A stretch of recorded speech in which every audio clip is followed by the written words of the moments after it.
What is going on, everyone? Badger here. And if you're not watching Geeks and Gamers in the morning, you're missing out. But one of the small little segments that happened this morning was a conversation about superhero fatigue.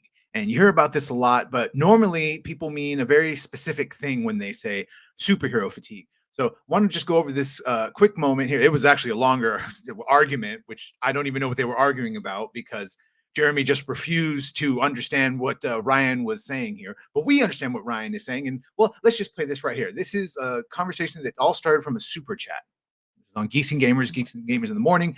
Please make sure to go over to Geeks and Gamers, give them a subscribe, likes, all that fun stuff. 199.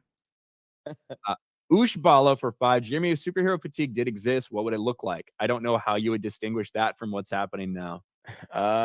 And superhero fatigue very much does exist. It's just it's not exactly what most people think. It would look like Star Wars. It would look like, but of course, Star Wars is it's the representative of bad movies too and bad stuff. So I don't like what is superhero fatigue? Like, I mean, superheroes are always relevant. What is your parameter for something not being relevant anymore?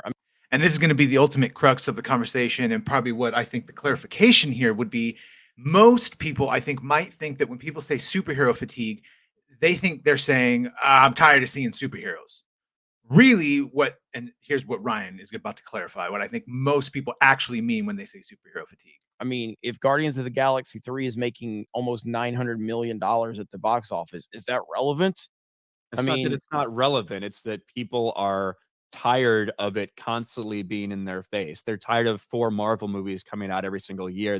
It's 4 Marvel movies, it's 4 or 5 Disney Plus shows, and on top of all of it, they're bad. They're bad. Tired of 5 Disney Plus series accompanying that. They're burnt out on these stories. Now, it goes both ways, right? If every single one of those stories were fantastic and incredible and like a 10 out of 10, would people be getting as tired of it?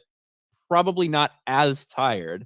But I still do think that people, as the MCU builds, and the DCU builds, all of a sudden, like you can see, Jeremy trying to reconcile with the fact that he can't reconcile the fact that regardless of the fact that people will always like superheroes, they could still have superhero fatigue because it's not the heroes they're tired of; it's the movies they're in. Like this story is built off the back of a million other things that you kind of have to have some understanding of to keep track of these connected universes.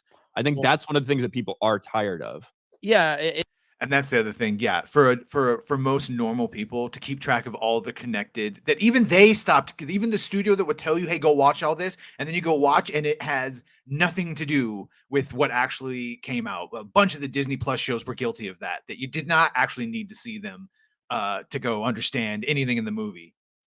I just don't think it's at its core it's superhero fatigue. It's like people thinking that there's going to be video game fatigue at some point in time. No. That's not what they're not. And if every single video game that came out in a row for like a decade was consistently worse and full of agenda, which spoiler might start happening if we're not careful, we would be calling it video game fatigue. But it wouldn't be that people were tired of video games. It was that they were tired of bad video games.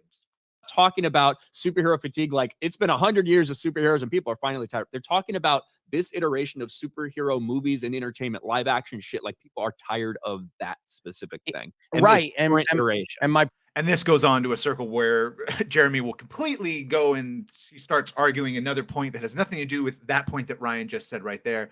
We stop.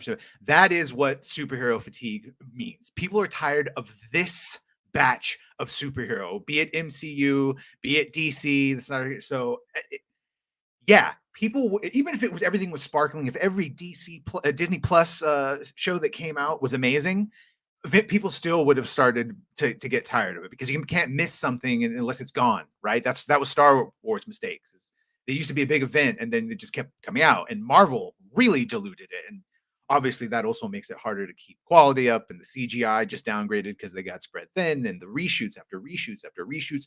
So to summarize, I think that was a great, nice distinction that Ryan made, that superhero fatigue is not fatigue of the superheroes, but it is the utilization of them, the misutilization of them, I should say, that they're used just to push agendas by the activists, and That's why we barely recognize them, and they're used just because they're popular, and no one would go see their shit unless they had it. So that's what it is. Thank you, Ryan. Thank you, Jeremy. Love you. 199. Please go like and subscribe to Geeks and Gamers under this channel, and we will see you on the next one.